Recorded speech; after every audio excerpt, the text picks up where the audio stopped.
Haleluya, sukacita sekali dapat berjumpa dengan Bapak Ibu Saudara sekalian dan bersama-sama kita akan merenungkan firman Tuhan.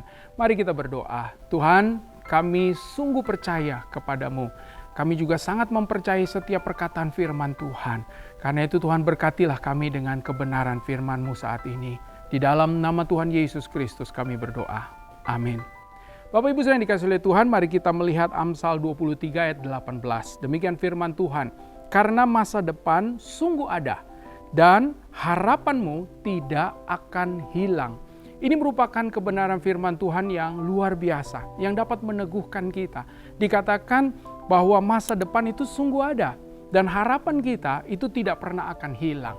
Ada sebuah pertanyaan, apakah benar bahwa tahun depan, tahun 2023 ini menjadi tahun kegelapan? Tahun krisis, tahun kesulitan, tahun segala hal yang buruk yang mungkin dapat terjadi.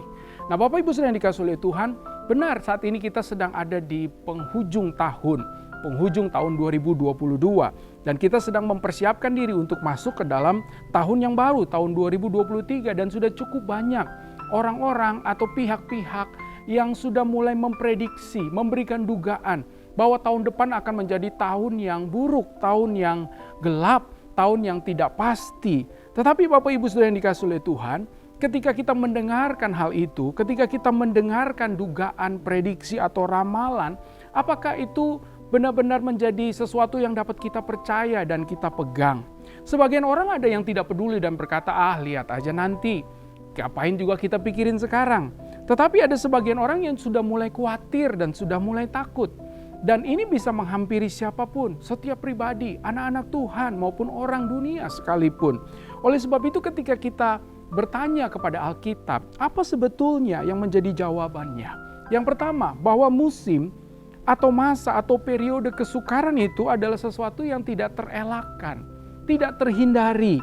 Bahwa namanya masa-masa sukar itu sangat mungkin terjadi. Sangatlah mungkin diperhadapkan dalam kehidupan kita. Itulah sebabnya kita harus tetap bersikap tenang. Bukan hanya orang Kristen saja. Semua orang akan menghadapi kesukaran. Oleh sebab itu kita harus bersikap tenang. Jangan mudah panik. Jangan mudah takut. Jangan mudah juga percaya kepada apa yang dikatakan oleh manusia. Yang kedua, apa yang dikatakan oleh Alkitab tentang katanya bahwa masa depan atau tahun depan adalah tahun yang gelap.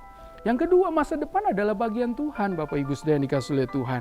Sejatinya tidak ada satu manusia pun yang dapat mengetahui secara detail dan pasti tentang apa yang akan benar-benar terjadi di waktu yang akan datang. Namun, kita juga harus menyadari bahwa kita tidak boleh menelan mentah-mentah apa yang dikatakan oleh manusia. Bahkan kita juga tidak boleh berkata, bersikap seakan-akan kita tahu segalanya. Tuhan yang memiliki bagian terhadap masa depan. Yang ketiga, Bapak Ibu Saudara, apa yang Alkitab katakan? Kalau dikatakan bahwa tahun depan akan menjadi tahun kegelapan, berpengharapan adalah cara untuk menghadapi ketidakpastian. Masa depan bagi sebagian orang, bagi banyak orang bahkan merupakan ketidakpastian. Tetapi Tuhan memberikan pewahyuan, Tuhan memberikan cara bagaimana kita menghadapi ketidakpastian. Karena kita tidak tahu masa depan, jawabannya adalah berpengharapan. Mengapa kita harus berpengharapan? Karena pengharapan itu adalah sistem operasi orang percaya, anak Tuhan. Iman, pengharapan dan kasih itu adalah sistem operasi. Itulah yang mampu untuk menggerakkan kehidupan kita. Itu yang akan memampukan kita untuk menjalani kehidupan ini, kehidupan di dunia ini. Mengapa kita harus berpengharapan? Karena pengharapan itu bukan angan-angan. Pengharapan itu bukan keinginan, cita-cita, atau halusinasi. Pengharapan buat kita orang percaya adalah pribadi. Pribadi siapa? Pribadi Tuhan Yesus Kristus. Pengharapan kita adalah Tuhan Yesus pribadi. Ia adalah yang awal dan yang akhir. Ia adalah Alfa dan Omega. Ia telah ada, ia ada sekarang, dan ia ada pada saat yang akan datang. Itulah sebabnya Bapak Ibu Saudara yang dikasihi oleh Tuhan, masa depan bagi kita itu sungguh ada. Dan pengharapan kita tidak akan hilang. Sebab kita hanya hidup dalam kasih, karunia, dan anugerah Tuhan. Yang berikutnya, yang keempat, apa yang bisa kita dapatkan dari Alkitab tentang kalau ada pertanyaan apakah tahun depan menjadi tahun kegelapan? Hidup dalam kekudusan di hari ini Itu adalah kunci untuk mengalami masa depan yang hebat. Firman Tuhan katakan, kuduskanlah dirimu hari ini, maka besok aku akan melakukan perbuatan yang hebat.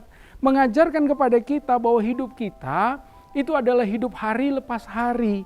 Kita tahu Bapak Ibu Saudara, ada orang yang berpendapat bahwa keadaan ini makin lama makin jahat, makin lama makin gelap, makin lama makin sukar, makin lama makin tidak jelas. Memang ini sebuah realita, tetapi firman Tuhan juga berkata apa? Bahwa yang jahat akan menjadi jahat, akan semakin jahat, tetapi yang kudus akan semakin kudus. Inilah pengharapan kita. Ketika kita semakin menguduskan diri, maka kita tahu bahwa yang lebih baik akan datang dalam hidup kita. Pengkhotbah 7 ayat 8 berkata, akhir suatu hal lebih baik daripada awalnya. Jadi kalau kita hidup kudus hari ini, maka kita tahu yang akan datang menghampiri kita adalah kebaikan dan kebaikan serta kehebatan dan kehebatan. Mana yang kita pilih Bapak Ibu Saudara? Apakah kita mau hidup dalam ketakutan dan kebimbangan? Saya mengajak kita untuk memilih, mari kita berpengharapan. Hari ini adalah hari yang baru yang Tuhan berikan kepada kita. Karena itu, mulai hari ini kita berkata, besok, tahun depan, masa depan adalah masa berpengharapan, adalah masa kemenangan, masa kemuliaan. Puji Tuhan, selamat melanjutkan kehidupan yang berkemenangan bersama dengan Kristus, Immanuel. Ia menyertai kita senantiasa. Halo teman-teman semua, buat kalian yang belum memiliki tempat ibadah tetap, yuk gabung bersama kita di GBI Glow Fellowship Center.